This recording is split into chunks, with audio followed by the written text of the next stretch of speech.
What's up, it's Kay Hefner, and I am here giving 4 useful tips for first-time passport holders or getters on how to easily obtain your passport. So let's jump into it. And the more y'all travel international, I'm hoping the less poor you feel. So all right, let's get into it.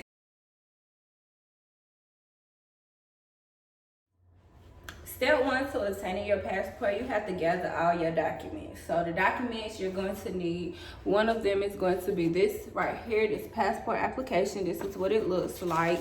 It's nothing on this one, but it's free at your local post office.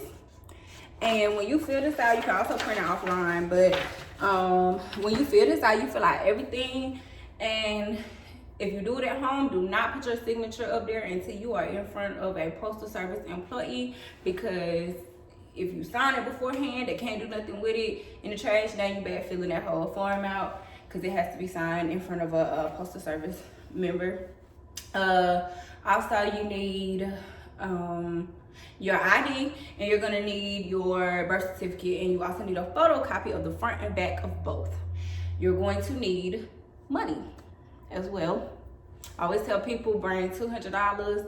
Depending on all what you do, you're not going to use that whole $200 as long as you not like expedited and stuff. But even then, you still wouldn't use that whole $200.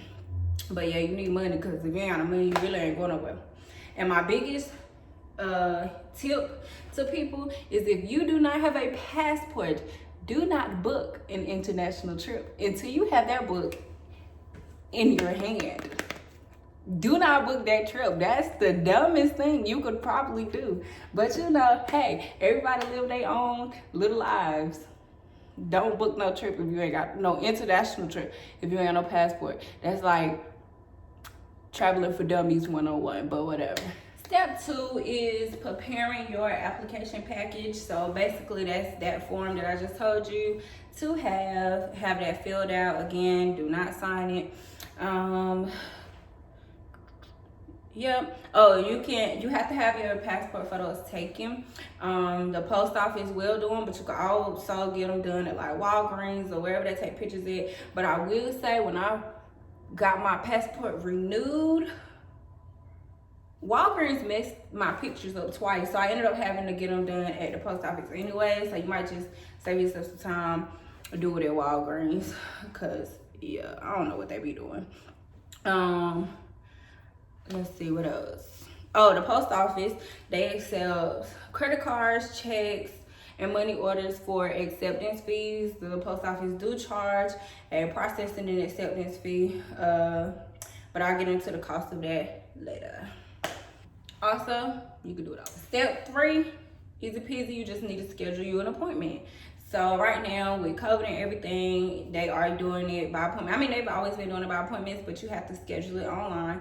So I am going to drop the link at the bottom of this video in the little description directly to everything, really, if you want to print your passport application, but also the link to how to schedule an appointment or where to go to for the appointment. And I would definitely recommend looking at that, because last time I checked, which was yesterday, it's none due to the end of the month, like none open for like 3-4 weeks. So yeah. Oh, you can also do it at a post office lobby kiosk if you have if your post office does that. I know the ones in Greensboro, I ain't seen it. I don't think we did here. But yeah, last but not least, with step 4, the important part, the cost of everything, paying for your passport acceptance and your processing fees. So the post office is going to charge you $35 to process your application. Whether you do it online, whether you do it in person, it does not matter. They charge you that $35.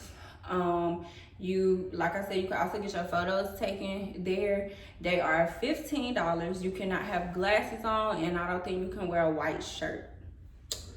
That's $15. I don't know if I said that. You can pay that by check, money order, and you make that payable to Postmaster if you use them, or you can use a debit or credit card. Let's get into The differences between the passport book and the passport card, while I talk about the cost of it. So this little book right here was $110. It is good. Once you're 16, if you get it after 16, it is good for 10 years. Before that, it's good for 5 years. You have to renew it every 10 years. Like I said, $110. When you're about to travel and apply for a passport, you get the passport book. The passport book is valid for all international travel, whether that's air, land, sea, for entry and coming back.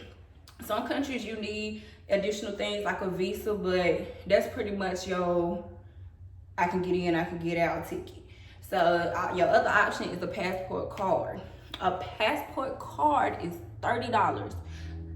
What that does for you is valid only for the return. It's valid only for return to the US by land or sea from Canada, Mexico, Bermuda, and the Caribbean. So mark my words, for the return. And then it's only for like I said, Canada, Mexico, Bermuda, and the Caribbean. If you get both, if you decide to get both, because I mean, I think the card would be cool if you like stay in New York and want to go to Canada for the weekend, or Mexico for the weekend because you live in Texas or Cali, whatever. But if you get both, it's $140. Passports, definitely make sure that you have enough time to get your passport before a trip, because like I said, do not book no trip without a little book, especially during these times with COVID and everything going slow.